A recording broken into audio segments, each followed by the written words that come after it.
Avec vous sur Sud Radio pour le 10h midi et nous commentons l'actualité qui est un peu morne, il faut bien le dire. On va pas, voilà, c'est pas un bon teasing pour attirer les auditeurs. Ça peut arriver à tout moment. Mais vous êtes tellement brillant que vous allez voir, ça va être un feu d'artifice. Arnaud Benedetti, professeur à la Sorbonne, c'est une dream team encore aujourd'hui.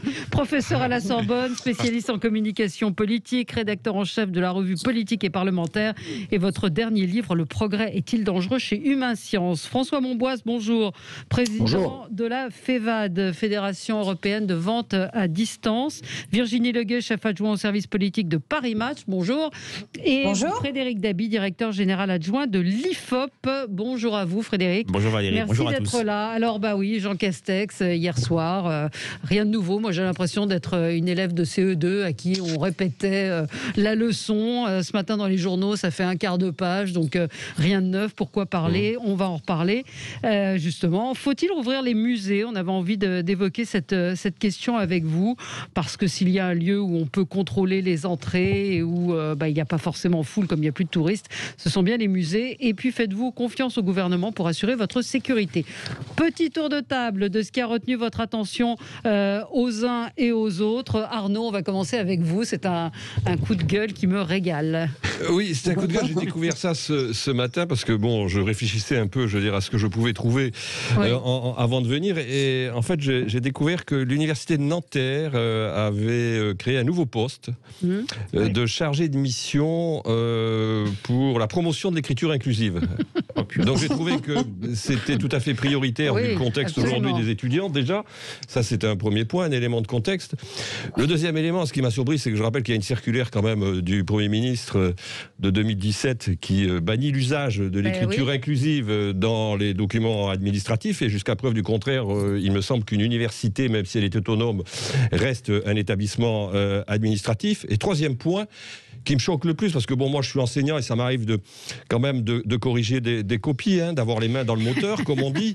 En l'occurrence, je pense que la priorité aujourd'hui, c'est de faire un effort sur l'orthographe et la syntaxe, en l'occurrence, et que l'écriture inclusive, qui, à mes yeux, mais c'est un avis très personnel et très inesthétique, en l'occurrence, ne me paraît pas en la matière une priorité. Mais ça traduit une chose, ça traduit qu'il y a un combat idéologique à l'intérieur aujourd'hui de l'université, parfois aussi des organismes de recherche, qui est mené par un certain nombre de minorités pour imposer finalement leur idéologie, en l'occurrence, et je trouve ça profondément regrettable. C'est le patron de l'université. C'est la présidence de l'université. Si le chargé de mission, s'il y a un chargé de mission qui est nommé, c'est bien évidemment avec l'aval de la présidence donc avec un salaire de l'université. Ah oui, ça vraisemblablement, oui. J'étais quelqu'un qui devait déjà être dans l'université et travailler dans l'université. En l'occurrence, ça c'est pas choquant, mais ce qui me semble en effet tout à fait discutable, c'est que on en fasse une priorité pédagogique qu'on veut rendre éventuellement obligatoire, parce que j'ai lu la déclaration d'un chargé de mission qu'on veut rendre obligatoire. Ça sera certainement la deuxième étape. On est chez les maboules. Je trouve qu'Arnaud parle d'or. C'est une tendance qui vient des États-Unis contre l'universalisme, sur tout ça, voilà, ça charrie tous ces éléments sur le racialisme, l'indigénisme. Moi, j'avais vu aussi quelque chose, j'aurais pu en faire un coup de, un coup de gueule, mais un coup d'étonnement. Il y a quelques semaines, des universités américaines, toujours dans cette logique de ne pas offenser, de ne pas faire de la peine à cette génération de jeunes, ce qu'on appelle la génération snowflakes, flocons de neige, a mis en place l'obligation dans chaque université de disposer d'une grande salle fermée, avec des sofas, de la musique d'ambiance pour, je dirais, consoler les élèves, les étudiants qui auraient subi des offenses de la part d'un enseignant qui leur aurait mal parlé, qui se serait moqué d'eux. Voilà.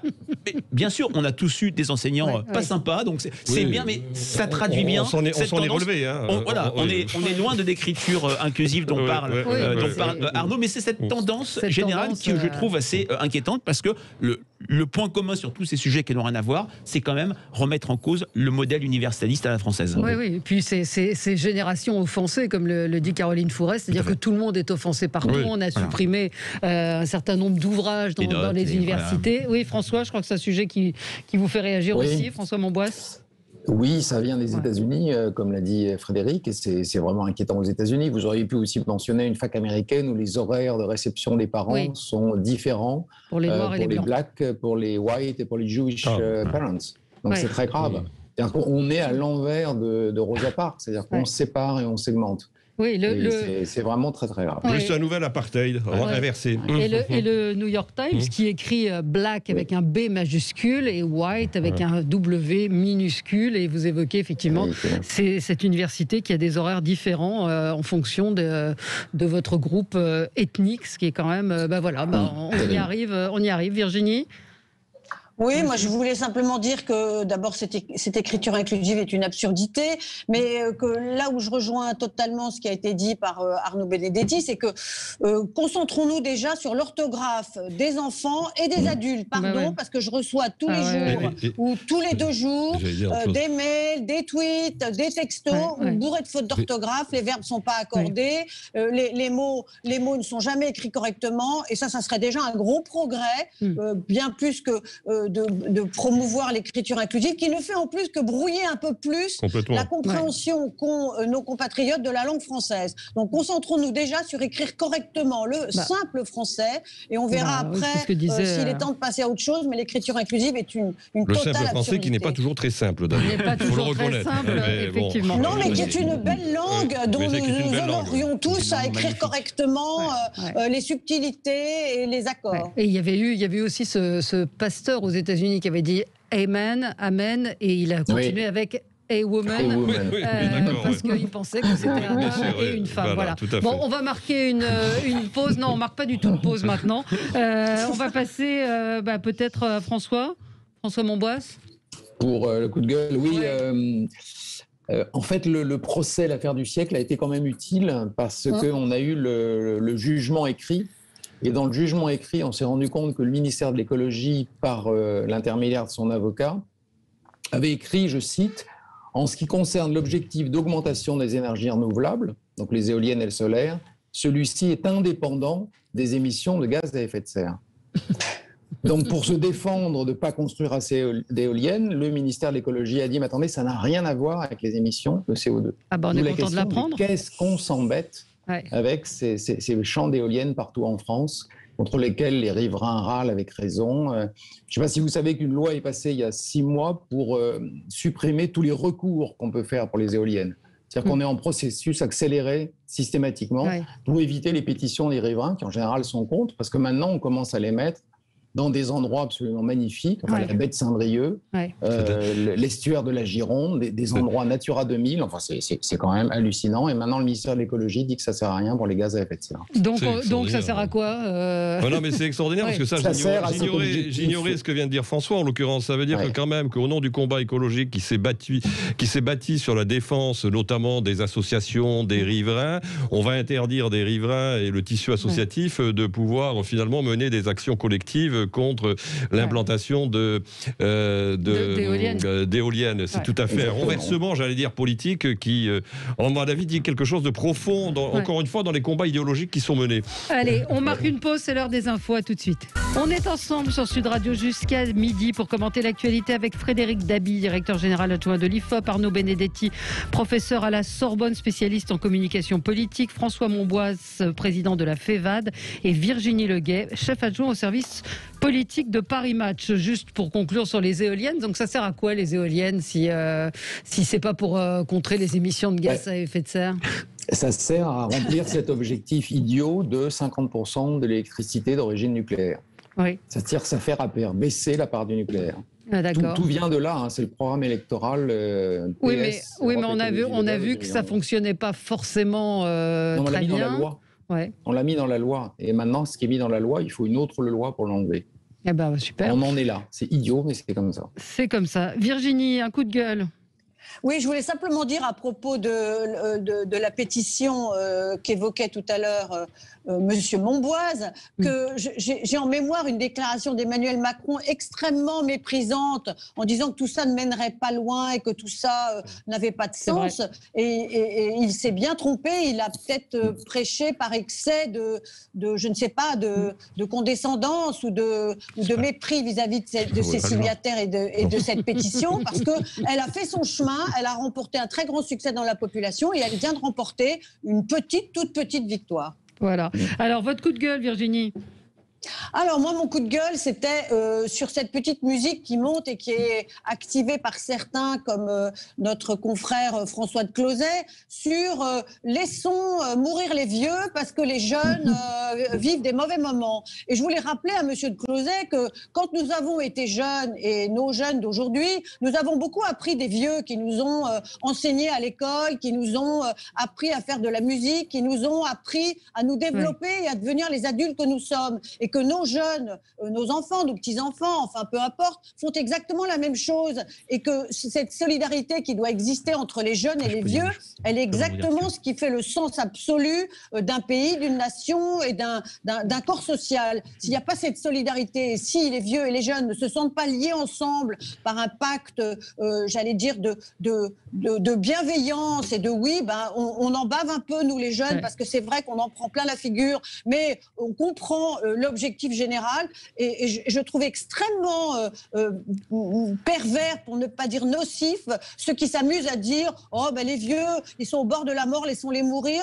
Mais qu'est-ce que ça sera quand les jeunes qui auront laissé mourir les vieux seront vieux à leur tour? On leur dira « Ah, écoutez, à votre tour de mourir puisque vous avez laissé mourir la génération du dessus ». Enfin, c'est sans fin et c'est extrêmement contre-productif, je trouve, pour l'idée qu'on se fait d'un pays. Ce que dit Virginie est d'autant plus vrai et frappant que dans les enquêtes d'opinion de l'IFOP, notamment les enquêtes qualitatives, quand on fait parler notamment des jeunes, une prétendue guerre des générations, une prétendue les vieux en profitent, n'apparaît jamais chez les jeunes. Absolument. Dieu sait si, à plusieurs reprises, à travers des sondages IFOP, Fiducial, pour Sud Radio, on a montré que les jeunes étaient en décalage avec le reste de la population sur les questions sociétales, sur les questions de laïcité, sur beaucoup de questions. Mais quand bien même il y a effectivement une souffrance dans une partie de la jeunesse, les 25-29 ans, la génération de l'insertion qui peine malheureusement à s'insérer, les étudiants. Pour autant, il n'y a pas ce conflit de génération. Il n'est pas cité. Parfois, on cherche à le créer artificiellement. On se souvient de la fameuse chanson des Enfoirés il y a 3-4 ans qui avait fait polémique sur le mode « Vous avez eu la belle vie et nous, on souffre ». Mais c'est un discours qui est complètement déconnecté de ce que l'on recueille à travers nos enquêtes. Je ne sais pas si Arnaud confirme ou pas, mais Arnaud, on a vraiment des choses comme cela. Oui, je pense qu'il y a un décalage entre, comme c'est souvent le cas d'ailleurs, entre le débat public et les préoccupations de l'opinion publique. Mais manifestement, aujourd'hui, ce n'est pas un débat qui semble installé dans l'opinion. Il est d'ailleurs très souvent conduit, on l'a vu, par quelques intellectuels qui sont bien sûr des seniors en l'occurrence et qui considèrent que de fait aujourd'hui il faut faire vivre la société et éviter de mettre le curseur sur la protection principalement des anciens et d'immobiliser l'ensemble de la société. Mais je crois que c'est un faux débat en l'occurrence. Et même, si je peux me permettre de rebondir, sur le débat sur les retraites. La réforme des retraites sous François Fillon, la réforme des retraites d'Édouard Philippe. Ça paraît très loin, mais c'était il y a une petite année. Où il aurait pu y avoir un récit sur le mode les retraités sont préservés, ils en profitent, c'est les jeunes générations qui vont peiner et qui auront des retraites basses et pour lesquelles il faudra très fortement cotiser. Ce récit a émergé, bien sûr, mais il ne s'est jamais imposé comme grille de lecture majeure. Oui, François Monboisse. Oui, je suis un peu plus mesuré. Je pense que ça dépend comment on pose le problème, non? C'est aussi ça. C'est-à-dire que ça veut dire aussi qu'il faut pas tenir compte dans le succès ou pas entre guillemets de la politique du gouvernement uniquement le nombre de décès Covid. C'est-à-dire que les souffrances, voire les suicides de jeunes sont à prendre en compte. Enfin, il y a toute une génération, effectivement, vous l'avez dit, surtout ceux qui essaient d'entrer dans le marché du travail aujourd'hui, pour lequel c'est un drame vraiment fort. Et je crois que c'est ce que fait exactement le gouvernement. Parce que s'il n'écoutait que la santé, on reconfinerait tout le monde. Et il essaie pas seulement de faire subsister l'économie, mais aussi la santé psychique des jeunes. Il y a des psychiatres qui tirent des sonnettes d'alarme parce que les gens vont pas bien du tout dans leur tête à rester enfermés chez eux. Oui, non, mais c'est ça, c'est ce que je voulais dire, c'est la manière dont on pose la question. La question on peut aussi se poser la question de savoir le choix qui a été fait dans les EHPAD, où ce sont des gens qui ne sortent pas par principe de leur chambre, et de ne pas vacciner le personnel soignant en premier. C'est cette question-là aussi qui a pu être posée, c'est-à-dire des gens qui sont en EHPAD, qui sont par définition immobiles et qu'on aurait peut-être pu vacciner plus tard, comme on avait une pénurie de vaccins. Après, faire effectivement un clivage jeune-vieux, vous avez raison Virginie. Coup de gueule de Frédéric ? c'est pas vraiment un coup de gueule, c'est une sorte de remarque. C'est sur ce qu'a annoncé. Toujours nuancé, Frédéric. Non, mais j'essaie. Non, mais il y a quand même une dimension plutôt d'erreur, quoi. C'est sur les dernières déclarations, comme ça, on va pouvoir parler de la conférence de Jean Castex hier, du gouvernement sur le recours au télétravail. Il appelle à la mobilisation générale. Il constate avec justesse qu'on est passé d'un télétravail de X% lors du premier confinement à une baisse d'une quinzaine de points actuellement. Le gouvernement, par la voix de Madame Borne, pointe les secteurs comme la banque, comme les assurances, comme les avocats. Très bien, il est dans son rôle. On sait que c'est une manière d'éviter la propagation du virus. Mais moi, ce qui me marque, c'est l'erreur de communication. Le gouvernement s'adresse aux dirigeants d'entreprise pour les sermonner, s'adresse aux syndicats, il y aura des réunions selon les secteurs, mais il oublie l'acteur principal, les salariés. Les salariés. Et il est vraiment dans la vision, une vieille lune s'agissant de l'entreprise, que je vois en tant que professionnel des sondages, mais aussi dans l'entreprise IFOP, que même les Français très à gauche ne partagent plus.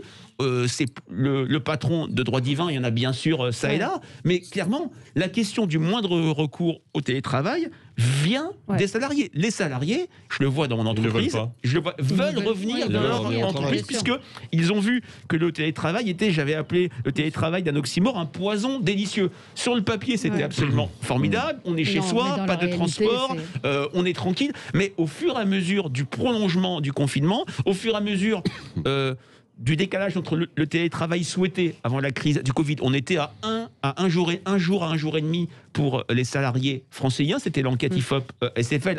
On parle de 3 jours, 4 jours. Les salariés voient les effets ravageurs en termes de morale, en termes de repères, en termes de perte de lien social. Quand on interroge maintenant les salariés sur qu'est-ce qu'ils aiment le plus dans leur travail, ils ne citent plus l'intérêt du travail, ils ne citent pas le salaire, ils citent l'ambiance de travail, et notamment le télétravail, c'est l'abolition totale d'une attente très forte, de la séparation sphère privée, sphère professionnelle. Donc c'est un petit coup de gueule sur le mode, encourager au télétravail, c'est bien, mais parler aux salariés et ne mésestimez pas les ravages du télétravail. Absolument, mais j'ai eu parlé avec un chef d'entreprise qui me disait qu'il était obligé de faire la traque aux salariés qui restaient après 18h. Mais à l'IFOP, on fait des plannings pour que tout le monde ne vienne pas. Après 18h, parce que les gens disent mais j'ai trop de boulot, je ne peux pas le faire chez moi, c'est insupportable toute la journée. François Monboisse ? Oui, je suis tout à fait d'accord. C'est un peu ce que je disais tout à l'heure, ne tenir compte que de la santé à cause du Covid et pas voir la détresse psychologique des gens. Moi, j'ai une fille qui travaille dans une société. Ils vont tous travailler parce que c'est des jeunes, ils sont dans des studios et ils deviennent chèvres à rester tout seuls devant leur écran, surtout qu'ils n'ont pas le droit de sortir le soir. Donc là, il y a beaucoup de gens qui ont envie de retrouver l'ambiance du travail. Oui, absolument. C'est normal, c'est un besoin d'interaction, tout simplement. On a été privé d'interaction, donc les gens ont besoin d'interaction sociale, en l'occurrence. Donc c'est un phénomène qui est naturel, quelque part. Et puis le travail à la maison est compliqué. C'est très compliqué. Et fatigant d'être sur un écran en permanence toute la journée avec des réunions. Il n'y a pas l'informel, les échanges avec les collègues, et puis quelque chose, l'endogamie, ça existe. On sait très bien qu'une des principales manières de rencontrer son conjoint ou sa conjointe, c'est souvent le lieu de travail. Absolument. Allez, on marque une petite pause et on se retrouve. On va parler de l'intervention ou de la non-intervention de Jean Castex hier. Et à tout de suite. Avec vous sur Sud Radio jusqu'à midi. Alors, avant de parler de Jean Castex, puisque rien de nouveau, donc on va débattre sur rien de nouveau, je voulais revenir sur ce qui s'est passé à l'Assemblée. Mathilde Panot, députée La France Insoumise, qualifiée de poissonnière. Écoutez, c'était mardi soir. Madame Panot.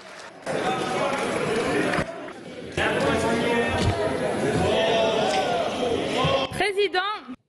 Voilà, donc traité de poissonnière par un député LREM. La France Insoumise et Mathilde Panot demandent des excuses, exigent des excuses. Je précise que ce matin, quand même, ça pourrait être une blague, mais ça ne l'est pas. Les poissonniers professionnels s'insurgent qu'on utilise ça comme une insulte. Et c'est vrai que ceux qui disent, voilà, la France Insoumise devrait aussi regarder un petit peu son comportement. Écoutez ce que disait Jean-Luc Mélenchon. Alors, Monsieur Darmanin, et puis c'est pas le seul, hein, vous avez Machine Chiappa. Bon, alors, il dit carrément que nous assumons. Voilà, machine Chiappa, c'était pas d'un chic absolu non plus. De la même manière, Madame Panot avait traité Christophe Castaner de déchet, des borgneurs en chef. Voilà, donc c'est vrai qu'il y a une outrance dans le langage de la France insoumise, il y a une délégitimation souvent des adversaires. Pour autant, oui, c'est vrai que l'insulte, parce que poissonnière, c'est quand même pas quelque chose de flatteur, aurait pu être évité. C'est vrai que vous parliez de machine Chiappa, vous parliez de... Est-ce que c'est sexiste? Genre, moi, je suis féministe. Oui, je suis féministe etc. également. Je pense que c'est plus sur la manière... Moi, j'ai déjà vu Madame Panot dans des débats, de sa manière assez véhémente de réagir, plus que sur ce qu'elle est. C'est plus sur son comportement. Ouais. Maintenant, c'est vrai que quand Nadine Morano avait été traitée très durement par Guy Bedos, que pourtant j'appréciais énormément, on en avait fait moins. C'était pas dans l'hémicycle. Non, c'était dans une émission. C'était dans une émission, mais c'était pas dans. Mais en tout cas, l'outrance n'est jamais la règle, et tout ça fabrique chez les Français du désintérêt, de l'abstention. Et du dégoût, du dégoût. François Monbois, je crois que vous vouliez réagir aussi sur ce sujet. Oui, d'abord dans l'hémicycle, je trouve que la parole devrait au contraire être plus libre qu'ailleurs. Donc, autant laisser les gens s'exprimer comme ils veulent. Oui, Madame Panot est effectivement célèbre pour pas être toujours la plus délicate dans ce qu'elle dit. Et là, je pense que c'est pour ça qu'il y a eu ce commentaire. Mais dans la vidéo que vous avez passée de Jean-Luc Mélenchon, il faut la voir, parce que ce qui est presque pire, c'est que Jean-Luc Mélenchon fait un petit geste de la main totalement méprisant, comme un hobereau qui parle de son domestique en parlant d'elle. Le geste est redoutable, presque autant que machine. Et Madame Panot est à côté de Jean-Luc Mélenchon, et il ne dit rien. Oui. Un auditeur nous dit est-ce qu'une insulte sexiste comme homophobe n'est pas punie par la loi? Je ne crois pas. Est-ce que quand il y a une insulte... Pas encore. Pas encore. Non, je ne crois pas, non. Ouais. Mais est-ce que c'est sexiste de dire poissonnière? Je ne sais pas. En tout cas, le moins qu'on puisse dire, c'est que c'est pas très élégant. Ça. Je comprends qu'elle puisse s'offusquer devant cette déclaration, mais ce qui n'est pas une déclaration. Mais bon, il y a quand même une tradition au Parlement qui est très ancienne, où quand même la sémantique peut être parfois très dure. Moi, j'invite tout le monde à relire les débats sous la Troisième République, où quand même les noms d'oiseaux volaient, et c'était parfois autrement plus violent que ce que l'on connaît aujourd'hui. Donc, bon, on voit bien que c'était l'occasion pour la France insoumise de créer un incident de séance, en l'occurrence, d'occuper l'espace politique et médiatique, et pour dénoncer un député de la majorité qui s'est laissé aller, en effet. Bon, c'est le moins qu'on puisse dire, à une interjection qui est le moins qui est pas élégante, ça c'est évident. Voilà. Oui, et puis sur Folle, Jean-Luc Mélenchon avait traité Marine Le Pen de semi-démente. Voilà, c'est tout un langage outrancier. Oui, c'est-à-dire qu'en fait, je suis d'accord, c'est que l'émetteur qu'est la France. Si je peux prendre la parole, parce que, pardonnez-moi, je ferai une petite remarque malicieuse. Je suis la seule fille et je m'exprime en derrière. Et moi, je suis quoi? Ne m'en veuillez pas de cette remarque qui est un peu malicieuse, mais moi, je serais un petit peu plus sévère que vous, parce que je vous rappelle qu'il est arrivé que quand des femmes députées s'expriment, les hommes fassent des bêlements. Il est arrivé que Clémentine Autain et Elsa Fossillon du Parti communiste soient traitées de petites connes, et tout ça arrive extrêmement souvent. Et je rappelle, Duflo sur sa robe, malgré tout, qu'à l'Assemblée nationale et au Sénat, il y a encore 20 ans, l'Assemblée nationale ne comptait que 11% de femmes et le Sénat 6%, et que s'il y a eu beaucoup plus de femmes avec l'arrivée du groupe En Marche en 2017, elles ont toujours été en très grande infériorité dans des assemblées où, pardonnez-moi de vous le rappeler, messieurs, les hommes pensaient qu'ils avaient toute leur place et n'imaginaient pas que les femmes un jour puissent avoir une place. Je note encore qu'en 2021, il y a une forme de surprise quand les femmes politiques qui ont des mandats, qui ont été élues comme les hommes, sont assises à côté des hommes. Il n'est pas vrai de dire qu'en 2021, la société n'est pas sexiste. Elle est sexiste et les femmes... Et les femmes sont très souvent ramenées à leurs conditions de femmes. Je rappelle que quand elles sont en colère, on peut leur dire « Ah, mais t'as tes règles ». Quand elles sont agacées, on lui dit « Ah, espèce de mal baisé ». Quand elles sont encore plus agacées, bien sûr, Virginie, vous avez tout à fait raison. Et nous, les femmes, nous ne ramenons pas les hommes à leurs conditions d'hommes. On peut s'écharper, mais on ne les ramène pas à leurs conditions d'hommes. Moi, j'ai un petit peu de mal quand même quand les femmes se servent de cet argument-là aussi pour se victimiser parfois. Enfin, je sais que ça peut être mal pris ce que j'ai dit, mais c'est-à-dire que c'est un peu facile aussi de dire je suis une femme, je suis offensée parce que je suis une femme. C'est pas du tout ce que j'ai dit. C'est pas du tout ce que j'ai dit. Moi, j'ai une lecture. Moi, j'ai quand même une lecture au-delà des questions de sexisme.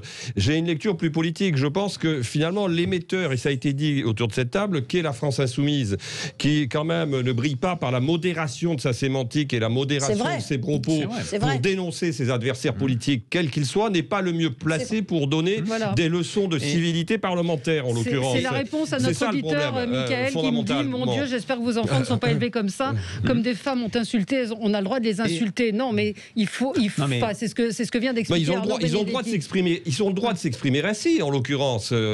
Mais il faut qu'ils acceptent eux aussi. Alors, encore une fois, l'expression poissonnière me paraît en effet totalement déplacée. Oui, complètement. En l'occurrence, on est ça c'est pas le problème. Mais qu'il faut qu'ils acceptent eux aussi d'être l'objet parfois d'offensives et d'un retour de bâton. Je vais essayer de faire la synthèse. Ce que le rappel de Virginie est tout à fait juste. Absolument. On se souvient d'Édith Cresson qui, dès les premiers jours, avait été vue comme la poule de Mitterrand, comme quelqu'un qui n'aurait jamais d'autonomie, la Pompadour à Matignon, Ségolène Royal. Elle avait tenu des propos aussi en tant que Premier ministre qui étaient assez stéréotypés. Je suis d'accord. Rappelez-vous sur les Japonais, les Anglais. Non, mais tout à fait. Mais, Arnaud, vous avez raison, mais c'était quasiment le jour de sa nomination. Elle n'avait pas encore dérapé jusqu'à ce bail extrêmement court à l'hôtel Matignon. La campagne de Ségolène Royal, elle fait une erreur sémantique sur la muraille de Chine. Nicolas Sarkozy fait une erreur aussi au Mont-Saint-Michel. On se souvient seulement de la bravitude. Maintenant, je trouve que dans le domaine politique, il y a eu des progrès très nets. Et puis, on est en février 2021. Nous allons fêter les 20 ans de la parité aux élections municipales de 2001 qui... Et c'était peut-être pas ce qui avait été anticipé par souvent les hommes qui avaient mis ça en place, a permis à des femmes de rentrer massivement dans les conseils municipaux, là où il y a le plus d'élus, et maintenant à Paris, Nantes, Rennes, Strasbourg, et c'était même le cas à Marseille jusqu'à encore quelques semaines, ce sont des femmes qui dirigent les plus grandes villes de France. Ouais, et c'est très bien. Et je rappellerai une dernière chose, c'est que quand les lois sur la parité ont été instaurées, les hommes se sont dit bon, il va falloir faire une petite place aux femmes. Bien sûr. Et en général, qu'est-ce qu'ils leur ont donné des investitures dans des endroits extrêmement difficiles, extrêmement pourris, où ils pouvaient dire oui, on a investi des femmes. Et quand elles étaient élues, ils étaient les premiers surpris parce qu'ils n'imaginaient pas qu'elles auraient pu être élues là où ils les avaient envoyées, là où ils les avaient nommées. Et ça a duré pendant des années. Oui, absolument. On va passer peut-être à notre sujet du jour. Elle est riche finalement. Finalement, on a dit qu'on avait une actualité. Non, mais c'est bien, parfois il faut prendre des chemins de traverse et effectivement sortir des sentiers battus et des sujets qui nous sont imposés parfois par l'actualité. Vous voyez, on a débattu du politiquement correct, de l'écriture inclusive. Donc c'est vous qui amenez la richesse de cette émission. Donc je suis ravie de ce tour de table qui nous permet de réagir différemment à l'actualité. Alors Jean Castex hier, rien de nouveau. Moi j'avoue que j'ai regardé, je ne sais pas vous, j'ai regardé et je me suis dit mais j'ai l'impression d'être en CM2 et qu'on m'explique, on me rabâche ce qu'il faut faire et ce qu'il ne faut pas faire. Pourquoi cette intervention hier aussi solennelle? Il s'agit Arnaud Benedetti. Il s'agit d'occuper le terrain, de montrer que le choix qui a été fait de ne pas reconfiner, le choix surprise en l'occurrence, que personne n'attendait, qui a été fait, c'était vendredi dernier, il y a une semaine. Vendredi dernier, pour l'instant, est un choix qui est confirmé manifestement par la courbe d'évolution de l'épidémie. Il y avait beaucoup de chiffres, c'était un peu une conférence tableau de bord en l'occurrence.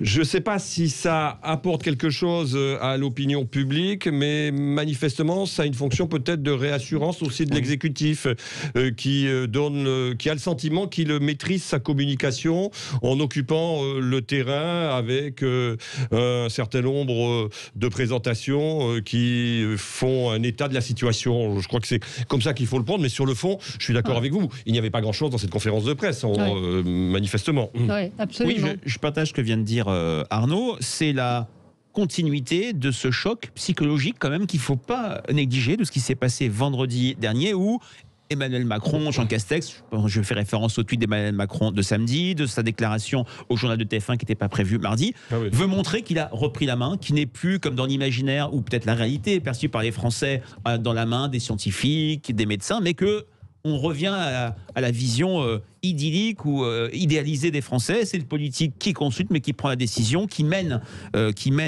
si je puis dire, le pays. Et donc, dans ce cadre-là, puisque pour l'instant, c'est vrai que les chiffres tiennent. Hein, moi, je regarde quasiment plusieurs fois par jour le nombre de contaminations. On n'est pas dans ce reconfinement immédiat, et c'est une manière de, se donner une bouffée d'oxygène. Et ce que je trouve assez intéressant, l'inflexion que l'on a eue un petit peu hier et surtout mardi, c'est que enfin la campagne sur la communication ne rase plus les murs. L'exécutif en parle plus parce que pour beaucoup de Français, on l'a vu dans nos enquêtes IFOP fiduciales pour Sud Radio, où on a une adhésion croissante à l'intention de se faire vacciner. La vaccination, c'est le seul horizon aujourd'hui, ici et maintenant, de sortie de crise. Oui, enfin, sauf qu'il n'y a pas les vaccins, et qu'il y a des choses qui ont d'où l'annonce, et dans notre sondage IFOP fiducial Sud Radio de ce matin, on a 42% seulement des Français qui croient que l'engagement d'Emmanuel Macron sera tenu. Là, il y a un vrai enjeu pour lui. Ah, ils y croient? Parce que moi, j'ai vu le contraire. Que 42%. Ah oui, c'est ça, donc ils n'y croient pas, bien sûr. On n'y croit pas, mais on est sur une opinion qu'il faudra convaincre. Alors, on y revient dans un instant. Je vous donne la parole, Virginie et François Monbois, sur ce sujet. Moi, j'ai eu le sentiment aussi qu'ils disaient des choses qui n'étaient pas vraies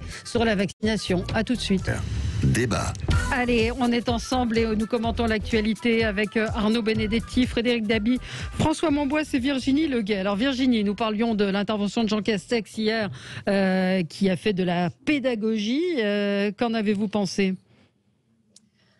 J'en ai pensé, j'ai eu des sentiments assez ambivalents. Je comprends que Jean Castex ait eu envie de revenir et de faire un point sur la situation quelques jours après l'annonce un peu surprise du non-confinement, qui était un pari politique d'Emmanuel Macron et un pari très risqué parce que je pense que l'exécutif lui-même ne savait pas très très bien comment les chiffres allaient évoluer, même s'il avait des données, semble-t-il, plutôt satisfaisantes. Mais j'ai surtout entendu un satisfecit général qui concernait aussi bien la situation que la campagne vaccinale, qui m'a un petit peu agacée. Je cite, j'ai entendu que la situation a été maîtrisée, que nos chiffres étaient stables, que nous avions un des taux les plus bas d'Europe, que les délais de la campagne vaccinale avaient non seulement été respectés, mais même avaient été anticipés, puisque nous avions vacciné plus de personnes que ce qui avait été annoncé. Je ne suis pas tout à fait convaincue par cette démonstration. Je rappelle que, oublions l'exemple d'Israël, qui est un exemple qui, de mon point de vue, n'est pas très sérieux. Israël est un pays beaucoup plus petit, qui a commencé à vacciner plus tôt, qui a une organisation très différente de la nôtre. Mais prenons des pays comparables en Europe. La France est largement derrière, l'Allemagne, l'Italie, l'Espagne, et que non, notre campagne vaccinale ne va pas si vite. La première semaine, nous avions vacciné moins de 600 personnes. Oui, il a fallu qu'il y ait énormément de critiques et de protestations pour que le gouvernement change sa stratégie. Oui, il va encore être obligé de la changer avec l'arrivée du 3e vaccin AstraZeneca, qui est semble-t-il plutôt réservé aux moins de 65 ans. Alors là, il l'ouvre au personnel de santé, c'est sans doute une très bonne idée, mais j'aurais aimé que Jean Castex, tout docte qu'il soit dans son expression, nous dise, bon, nous avons réfléchi, ajusté, précisé, au lieu de tout mettre, comme il n'a cessé de le faire, sur les retards de livraison de vaccins. Il y a eu des retards de livraison de vaccins, mais la France est largement responsable de la pagaille qui a eu lieu les premiers jours, alors que les vaccins étaient arrivés, que les livraisons avaient été correctement acheminées pour les premières semaines. Il y a malgré tout beaucoup de retard, beaucoup de couacs, et j'aurais bien aimé un petit aller mea culpa, ça aurait été sympathique. Oui, François ? Oui, moi j'ai un peu craqué devant l'allocution de Castex, c'est-à-dire que je ne suis pas resté une demi-heure. Non. Au bout d'un moment, il n'y a rien de nouveau. Non, exactement. Il y a eu on en a parlé tout à l'heure, mais c'était quand même important parce que c'était long, Madame Borne, qui en gros fait ce plaidoyer pour le télétravail, et on l'a dit tout à l'heure, mais c'est important, sans absolument parler du fait que les gens ont envie d'être ensemble. Et il y a aussi une justification de la stratégie vaccinale avec cette annonce de tant de rendez-vous. En fait, les gens, ils n'attendent pas des rendez-vous, ils attendent des doses. Oui, absolument. On leur dit, mais on va prendre rendez-vous. Enfin, d'abord, c'est pas très bien fait. Moi, je l'ai fait parce que j'ai eu une ordonnance pour aller me faire vacciner. On vous dit d'aller sur Internet. Sur Internet, tout est bouché. Jusqu'à ce que quelqu'un te dise, mais vas-y à pied. Et effectivement, quand on va dans les centres de vaccination, on vous donne rendez-vous. alors que sur Internet, par défaut libre, on vous dit que tout est bouché. Oui, Donc, déjà, c'est pas très bien fait, ça. Non. Sur les vaccins, moi, je suis assez d'accord avec Virginie, mais surtout, on ne parle pas du tout en France de la responsabilité de la Commission européenne. Exactement. Les Allemands sont fous de rage contre von der Leyen, parce que von der Leyen est quelqu'un que les Français adorent, parce qu'elle parle français. Pour les Allemands, elle n'est pas adorée en Allemagne. Hein. C'est une ministre ratée. Pour les Allemands, c'est une ministre que Angela Merkel a virée et ne considère pas bien. Et les journaux allemands, je ne sais pas si vous avez vu, il y a des articles redoutables en disant, comme d'habitude, elle fuit ses responsabilités, elle a mal géré. Ouais. Et en fait, moi, j'ai été surpris aussi de voir Clément Beaune, de voir Stéphane Séjourné justifier la campagne européenne. Il suffit de lire Le Canard enchaîné, l'Europe a passé les commandes 4 mois après les Anglais. Oui. Sur les deux 90 jours après. Voilà, 4 mois après sur les deux vaccins. Ouais, et puis il y avait une sorte d'autosatisfaction quand même hier qui était assez déplacée par rapport à la réalité de ce que vivent les Français sur le terrain, avec des rendez-vous annulés, avec des rendez-vous impossibles à prendre faute de doses. Oui, mais ça c'est une constante dans la communication de l'exécutif depuis le début de cette crise, c'est finalement de légitimer, de justifier en permanence sa politique, alors que les Français voient bien qu'il y a plein de trous dans la raquette, plein de dysfonctionnements. Mais plus généralement, moi je pense que, au-delà de la crise sanitaire, c'est le pari politique que fait aujourd'hui Emmanuel Macron. Et finalement, ce pari politique, c'est de considérer que pour lui, il faut bien évidemment qu'il sorte le plus rapidement de cette crise sanitaire.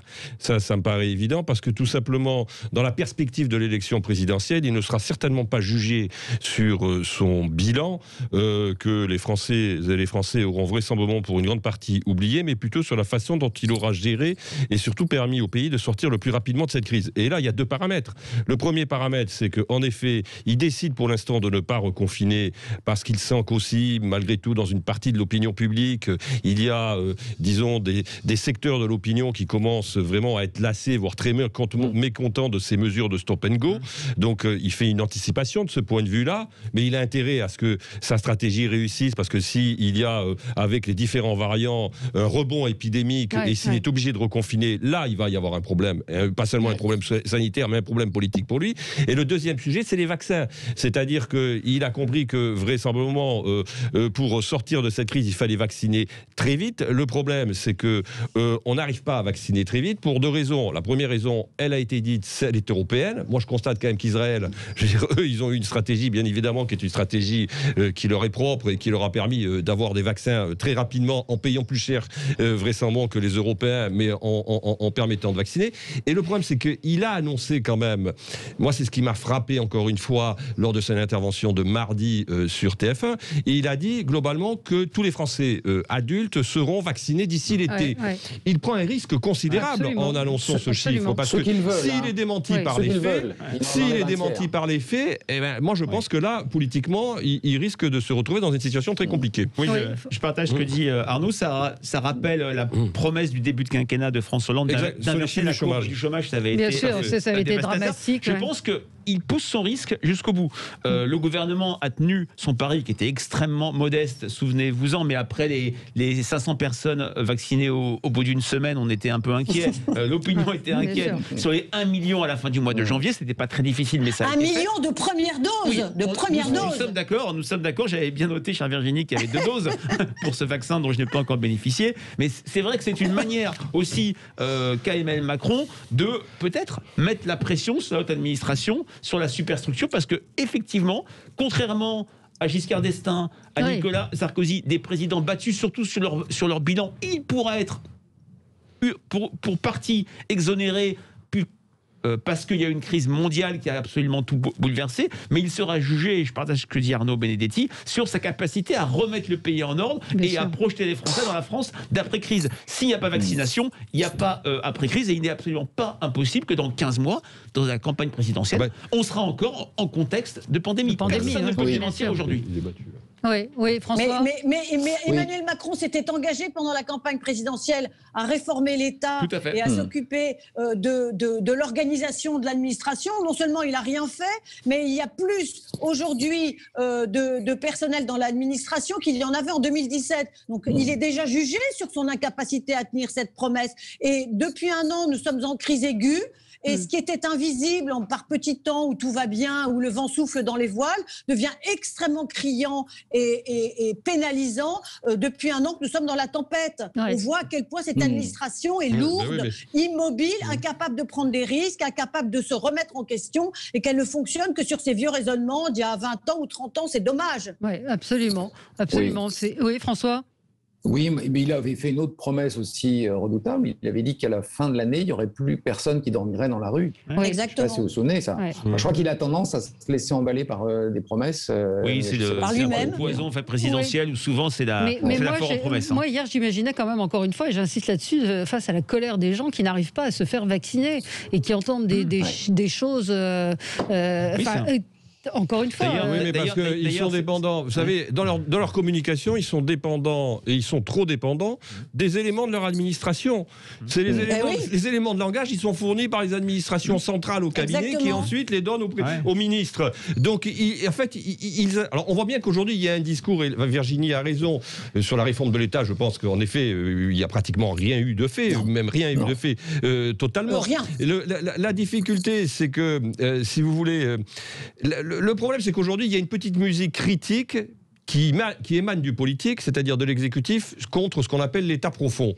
Ils critiquent, ils disent finalement c'est pas notre faute, c'est la faute de l'administration. Pour aller très vite. C'est scandaleux. Le problème, c'est que ça ne marche pas. Tout le monde sait que dans une démocratie, c'est le politique qui est responsable, in fine, ou alors ça sert à rien d'aller voter, en l'occurrence, et on laisse l'administration faire. Mais l'autre sujet fondamental, c'est qu'eux-mêmes qui critiquent l'État profond sont d'une certaine manière les produits de cet État profond. Je suis désolé, mais enfin Emmanuel Macron, d'où il vient, Jean Castex, d'où il vient, la plupart des ministres, d'où ils viennent de cette administration qu'ils critiquent eux-mêmes. Donc il y a un vrai problème en France, en tout cas, entre l'administration et le politique, et les passerelles qui sont vraisemblablement trop faciles entre le passage de l'administration au politique et vice-versa. Je voulais simplement rebondir, Valérie, c'est votre remarque sur la colère et la défiance des personnes âgées qui ont du mal à se faire vacciner. On le voit très simplement dans notre enquête publiée ce jour, puisque je parlais du fait que 42% des Français pronostiquaient qu'Emmanuel Macron tiendrait son engagement de vacciner tous ceux qu'il souhaite d'ici la fin de l'été. Devinez quelle est la catégorie générationnelle qui y croit le moins ? Ce sont les personnes âgées, parce qu'elles ont été confrontées à cette vaccination plus que les autres générations, et elles ont peut-être vu plus que la moyenne, toute cette série de dysfonctionnements. Oui, absolument. Il y a une chose aussi que, je ne sais pas si vous avez vu cette vidéo du 1er octobre d'Emmanuel Macron au siège de la BPI, qui dit ceux qui vous promettent un vaccin au printemps vous racontent des blagues. Au siège de la BPI. Pourquoi je dis ça ? Parce que la BPI est actionnaire du fameux labo nantais, qui cherchait de l'argent, et on comprend maintenant pourquoi il n'a pas eu d'argent. Parce qu'au sommet d'État, on ne croyait pas qu'il y a eu un vaccin. Or, à l'époque, le 1er octobre, les Anglais avaient déjà passé commande, et ils avaient déjà mis beaucoup d'argent sur la table pour avoir des vaccins. Donc, je pense que le sommet de l'État n'y croyait pas trop. D'ailleurs, Stéphane Séjourné a eu un lapsus, je trouve, LCI, en disant quand même, ça s'est bien passé, il y aurait pu avoir des accidents. Enfin, il y avait cette espèce de croyance que les vaccins, on ne sait pas. Oui, parce que... pas aller vite. Et je voudrais juste faire un petit commentaire. Il y a une forme de mauvaise foi crasse de la part de l'exécutif à dire « Oh, on est très en colère contre notre administration ». Exactement comme a dit Arnaud Benedetti, l'administration, elle obéit aux politiques. Et si le politique ne lui donne pas les bons ordres ou les bonnes directions, elle va patauger ce qu'elle a fait. Et quant à l'histoire de la petite start-up près de Nantes, je crois que ça s'appelle Valvena, ils ont effectivement dit qu'ils avaient tenté de trouver un accord avec l'État français en leur demandant « Aidez-nous, nous sommes sur une piste, nous avons besoin d'argent », qu'on les envoyait balader, et que c'est la Grande-Bretagne qui leur a dit « Ok, nous on y croit, on y va ». Et ça prouve une fois de plus la pusillanimité de notre administration qui ne prend pas de risques. Et la preuve, c'est que la France est le seul pays du Conseil de sécurité de l'ONU à ne pas avoir de vaccin aujourd'hui. Voilà où on en est. Allez, on se retrouve dans un instant, on continue ce débat finalement. Il y a des choses à dire et ça vous fait également réagir sur le vaccin. Beaucoup disent « Ouais, ça sert à rien, il marche pas, etc. » Prenons l'exemple d'Israël. La Caisse caisse d'assurance maladie en Israël indique hier soir, moins de 0,06% de ceux qui ont reçu les 2 doses du vaccin contre le coronavirus ont été contaminés par le virus. Le vaccin fonctionne. En tout cas, Israël, qui a un petit peu de recul, confirme que ça marche. Après, vous faites ce que vous voulez, effectivement. Allez, on en reparle dans un instant. À tout de suite. Avec vous sur Sud Radio pour commenter l'actualité. Nous reparlions donc de cet engagement pris par le président de la République de vacciner tout le monde avant la fin de l'été. C'est l'émission Quotidien qui expliquait que, je crois que c'est en Angleterre, la fin de l'été, c'est le 21 septembre. Et pour les Français, je pense qu'ils ont pensé fin août. Ouais. Donc voilà, oui, Arnaud, vous vouliez réagir à notre débat, à ce qu'on disait juste avant la pub, sur le risque qui est pris par Emmanuel Macron, puis ce fâcheuse habitude de dire c'est pas de notre faute, c'est jamais de leur faute, quoi. Bah oui, il s'agit de trouver toujours un bouc émissaire. Alors le bouc émissaire, en l'occurrence, on l'a dit, c'est l'administration, mais bon, moi, ce que je pense, c'est qu'ils sont eux-mêmes le produit de l'administration, donc ça fonctionne pas. La vérité, c'est que en fait, ils ne veulent pas reconnaître leurs erreurs, ils ne veulent pas reconnaître les dysfonctionnements parce qu'ils sont enfermés, parce qu'eux-mêmes sont les produits de cette technostructure administrative, dans une sorte de culture de l'infaillibilité. Et cette culture de l'infaillibilité, elle est de plus en plus insupportable pour une grande partie de l'opinion publique qui ne l'accepte pas. Parce que tout simplement, l'opinion publique, quand elle est elle-même confrontée à l'administration, elle est confrontée parfois à une administration tatillonne, qui ne la rate pas en l'occurrence. Donc elle ne peut pas accepter que le politique se dédouane de ses propres responsabilités.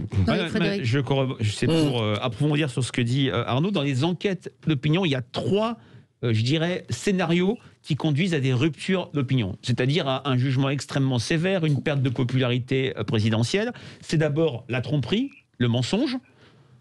Deuxièmement, l'aveu d'impuissance, parce qu'en France, on a cette mythologie du politique qui transforme la vie, qui change le quotidien, d'où la très grande confiance dont bénéficient les élus locaux. Alors, l'aveu en fait d'impuissance, c'est François Mitterrand, même s'il avait raison, en 1994, contre le chômage, on a tout essayé. Lionel Jospin qui dit l'État ne peut pas tout. François Hollande, nous n'avons pas eu de bol pendant le quinquennat. Et puis, troisième logique ou levier, c'est la déresponsabilisation. Dire ne pas assumer ses erreurs. Alors, je dis ça et vous me direz, Valérie, pourtant, Emmanuel Macron reste à un niveau de popularité élevé. Oui et non. Non, parce qu'il est minoritaire dans l'opinion publique. Parce qu'il est largement au-dessus de François Hollande et Nicolas Sarkozy. Le baromètre, il faut fiducial pour Sud Radio et Match montre qu'il est 20 points au-dessus de François Hollande, 10 points au-dessus de Nicolas Sarkozy. Je pense qu'à ce contexte de pandémie, de crise jamais vue, qui fige les choses, qui lui apporte un petit effet drapeau dont parlait au printemps Arnaud Benedetti, qui fait qu'il a une popularité en apesanteur. Mais attention, le film n'est pas fini, et quand la crise s'atténuera, il y aura une relecture sans doute a posteriori de la gestion de la crise qui va être sévère. On voit déjà dans nos enquêtes qualitatives où un récit s'installe, un double récit. Premièrement, l'incompétence, et 2, l'échec des masques, l'échec des tests, l'échec de la vaccination. Ça peut être également dévastateur pour une présidentielle. Sauf qu'il fait le pari que s'il y a sorti de l'épidémie, les Français oublieront finalement tout ce qui s'est passé auparavant. Ce qui n'est pas évident en l'occurrence. Mais d'abord, il faut... Je voulais faire une petite, réflexion sur cette déresponsabilisation de l'exécutif face aux événements. C'est pas de notre faute, on a tout fait bien, les choses ne se sont pas passées comme on avait imaginé, mais c'est pas de notre faute. Ça ne fait qu'accréditer l'idée des Français que finalement les hommes politiques n'exercent pas leur pouvoir, en ont peu, et que le fait d'en avoir peu et de toujours dire c'est la faute des autres, c'est ci, c'est ça, les gens disent mais à quoi bon avoir et voter, à quoi bon avoir une équipe politique au pouvoir, puisqu'elle va passer son temps à nous dire mais on a beaucoup essayé, on n'y est pas arrivé. Les gars, si vous n'y arrivez pas, qu'est-ce que vous faites là où vous êtes? Qu'est-ce qu'il y a de plus haut qu'un président de la République et qu'un gouvernement dans la hiérarchie du pays, et qui, à part eux, peuvent réellement donner les bonnes inflexions? Franchement, je trouve ça très grave, parce que ça accentue le peu de foi déjà que les Français ont dans le politique, qui pourtant est un magnifique pays, une magnifique profession et quelque chose de grand, et ça le réduit à quelque chose d'impuissant. Alors Xavier nous dit ils n'assument jamais leurs erreurs. À vous entendre, je me félicite d'avoir totalement zappé cette intervention de Castex, et il nous dit c'est incroyable le score de Macron et on n'oubliera rien du tout. Alors après, sur le moment, on a ce sentiment-là. Après, oui, alors il y a un fait aussi, c'est que c'est pas parce qu'un président de la République bénéficie d'un socle de popularité relatif quand même chez Emmanuel Macron que il sera réélu. Je rappelle que Lionel Jospin en 2001 bénéficiait d'une cote de popularité jusqu'à la fin 2001, une cote de popularité qui était tout à fait confortable, ce qui ne l'a pas empêché d'être éliminé du premier tour de l'élection présidentielle, second tour. Tout à fait. Et la première fois dans le baromètre JDD, qui est le plus ancien de la Ve République, où il y a plus de mécontents que de satisfaits à l'égard de Valéry Giscard d'Estaing, c'est seulement en février 81. Donc ça incite à une très grande prudence. 3 mois avant. Absolument, absolument. On dit mais Emmanuel Macron a d'autant moins de prudence qu'il imagine qu'il n'y aura pas d'éclosion d'une grande personnalité d'ici 2022. Donc il se comporte comme si le jeu était déjà gagné et il instaure en face de lui un débat permanent avec Marine Le Pen du Rassemblement national, mais il prend le risque, ce faisant, soit que Marine Le Pen, et on l'a vu dans les récents sondages, prenne plus d'importance encore que ce qu'il imaginait et finissent par emporter l'affaire au gré de coalitions un peu étranges et contre nature, et surtout de devoir démentir par les faits. Il joue avec le feu, me semble-t-il. Oui, absolument. Oui. Faites-vous confiance au gouvernement pour assurer votre sécurité? Alors c'est un autre sondage fiducial Doxa, donc ce n'est pas votre institut, c'est le Figaro qui le dévoile. Seuls 17% des Français déclarent faire confiance au président de la République, enfin à l'État, contre les cambriolages et les agressions. C'est une chute de 12% par rapport à l'an dernier. 59% des Français estiment qu'ils sont en insécurité et 40% soutiennent Gérald Darmanin. C'est très intéressant parce que ça fait le lien avec notre sondage dont on avait beaucoup parlé sur la thématique de la délinquance et de la sécurité qui est montée très fortement en septembre dernier, qui était à un niveau jamais vu depuis mars 2002. C'est une date qui devrait nous faire réfléchir et par rapport auquel on a le sentiment que le gouvernement n'est pas à la hauteur. Dans l'enquête IFOP fiduciale pour CNews et Sud Radio sur d'autres thèmes sociétaux, par exemple le séparatisme islamiste, c'est Marine Le Pen qui est créditée de la plus grande confiance devant Emmanuel Macron, Xavier Bertrand et Gérald Darmanin. Les questions sociétales, alors soyons très prudents, à 15 mois du vote, dire ça sera ce thème-là qui sera au cœur de la campagne. Non, mais la sécurité a toujours été un des thèmes importants. Que les thématiques sociétales, l'identité de la France, la sécurité, la projection dans l'avenir dans un contexte d'après-crise devraient être des thèmes majeurs. Et on ne peut pas dire que le bilan du quinquennat tel qu'il est aujourd'hui constitue un atout décisif pour le président sortant. Oui, absolument. Oui, moi je suis d'accord avec ce que dit Frédéric. La vérité, c'est que déjà, on préjugeait chez Emmanuel Macron une faiblesse sur les sujets régaliens, avant même qu'il ne soit élu. Et cette faiblesse, elle a été malheureusement aussi confirmée parfois par sa politique, en l'occurrence. Parce qu'aujourd'hui, on ne peut plus dire seulement c'est un sentiment d'insécurité. Il y a des indicateurs qui montrent malgré tout qu'il y a une montée d'un certain nombre d'actes délictueux qui, dans la vie quotidienne, dans les villes et dans les campagnes également. Parce que ce phénomène, on l'oublie trop souvent aussi, c'est un phénomène qui aujourd'hui gagne la ruralité. Donc là-dessus, il a une vraie zone de fragilité. Et alors après, à ce que ça soit en effet ceux qui ont le fond de marque, comme on dit sur le plan publicitaire, qui est le plus historiquement arrimé à ce type de sujet, c'est-à-dire la défense, la sécurité, que ce soit eux qui en profitent le plus, comme Marine Le Pen, ce n'est pas une surprise en l'occurrence. Historiquement, elle est installée depuis très longtemps sur ces sujets-là, et donc elle bénéficie presque en creux des faiblesses de la réponse gouvernementale. Oui, absolument. Virginie, oui, François Monboisse. Et on retrouve aussi ce qu'avait dit tout à l'heure Arnaud Benedetti sur le divorce entre les débats des réseaux sociaux et le débat des gens. C'est-à-dire que si vous tapez police dans les réseaux sociaux, c'est violence policière qui arrive. En fait, ce que vous dit, les gens sont plus choqués par les vitrines cassées que par les coups de matraque sur la tête de celui qui casse les vitrines. Et hors les débats sociaux, c'est les coups de matraque qui a encore République, il n'y a pas longtemps, il y a eu une échauffourée, il y a une enquête, vous lisez les réseaux sociaux, c'est scandaleux, les policiers ont tapé sur les manifestants, les gens ne sont pas toujours de cet avis. Et je ne sais pas ce qui va sortir du... Sans compter ceux qui se font verbaliser à 18h07, 18h15. Virginie ? Moi, j'ai été assez agréablement surprise par les résultats de cette enquête. Je ne sais pas si on peut appeler ça comme ça.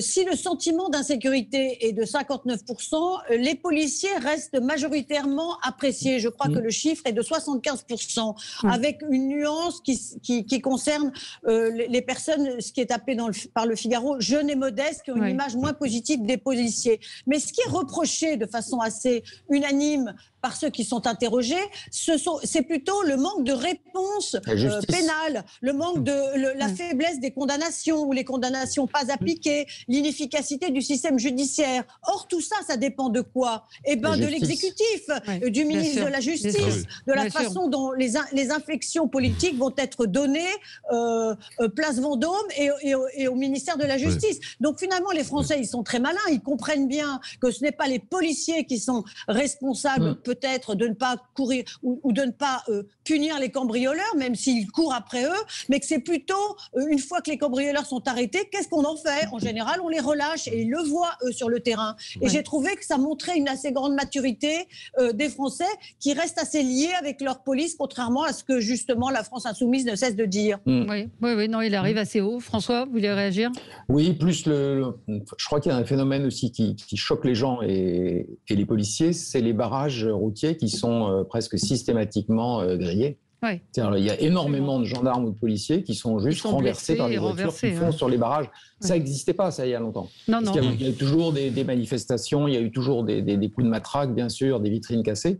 Mais les barrages, avant, on forçait pas. Il y avait que dans les films en noir et blanc avec Gabin, c'était les gros malfrats qui forçaient les barrages. Mais sinon, les gens s'arrêtaient. Maintenant, non. Voilà. Un petit mot sur les musées. C'est à l'initiative du philosophe Robert Redeker.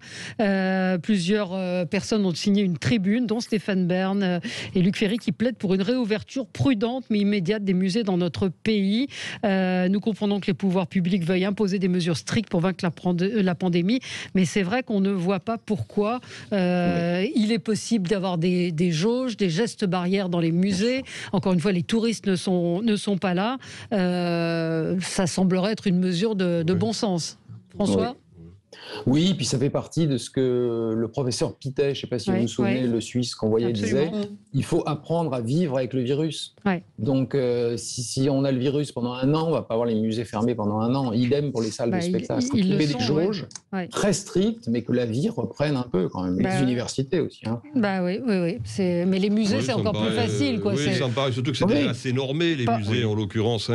Par rapport à une grande surface. Par rapport à une grande surface, je crois que c'est tout à fait... Il y a des jauges qui existent déjà, même avant la pandémie. On est tout à fait en capacité de mettre des protocoles sanitaires qui permettent en effet de... On pourra enfin aller au Grand Palais sans se faire marcher sur les pieds par et au Louvre aussi. Mais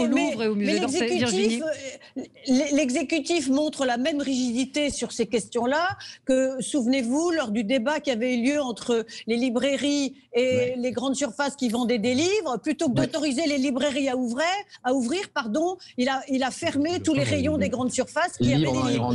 Et là, finalement, plutôt que de dire on réouvre certains établissements et pas d'autres, mais il préfère fermer tout. C'est-à-dire qu'il y a un manque d'imagination, de souplesse, d'adaptation, qui, alors par contre, peut-être que c'est mon obsession du jour, mais qui est tout à fait propre à la haute administration. C'est une règle, la même pour tous. C'est l'égalité, ça, Virginie, aussi. C'est l'égalité à la française. C'est surtout, comme ça c'est plus simple, on ne se casse pas la tête, on ne trouve pas de formule adaptée et on évite d'ouvrir ce qu'ils appellent dans leur, entre eux la boîte de Pandore. Absolument. C'est comme ça, et je trouve ça terrible parce que d'une certaine façon, on pourrait admettre qu'une règle prévaut pour les musées qui ne soit pas tout à fait celle des autres, absolument. De spectacles. Bien sûr. C'est ce qui est réclamé. Et je veux juste dire à certains de nos auditeurs que non, les musées, ce n'est pas une question de nantis. L'entrée d'un musée ne coûte pas cher. Et la culture, c'est vous qui êtes méprisant quand vous avez l'impression que l'art est réservé aux riches. Un auditeur me donne la situation en Ariège. J'ai pas le temps de lire en entier son message, mais visiblement, il n'y a plus de vaccin. Quand on appelle pour prendre rendez-vous, une opératrice dit « Eh ben non, on n'a pas de vaccin, on prend pas de rendez-vous ». Donc visiblement, les choses pour l'instant n'ont pas encore changé. Voilà. Merci à tous les quatre.